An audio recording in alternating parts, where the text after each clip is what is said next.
Okay, her kommer lige min sidste toiletrapport. Nu vil jeg lige vise jer et typisk stomitoilet. Jeg er i Haneda Lufthavn i Tokyo og på vej hjem, så det her det bliver lige det sidste rapport fra Japan. Men I kan se her, det her det er et stomitoilet. Det her det er i hvert fald det, der gør det ekstra specielt for stomipatienter, fordi her, den her vask er lavet, så man kan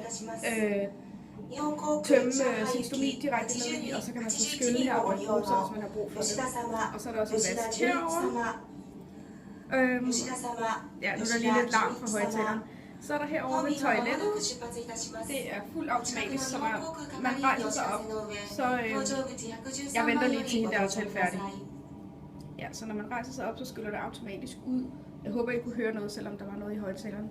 Og så er der sådan en lille vask her ved siden af i toilettet også, hvor at, jeg tror, man kan tømme sin ugestomi, og man kan også vaske ind og sådan noget. Og så er den her. Nu skyder toilettet automatisk ud, fordi jeg står ved det.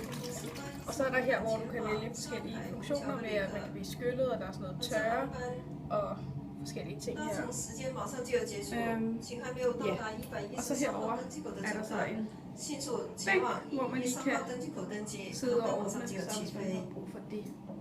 Og det er sådan set et stomitoilet, typisk i Japan. Og toilettet det bliver ved med at skylle ud nu her, for det helt amok. Hej herfra.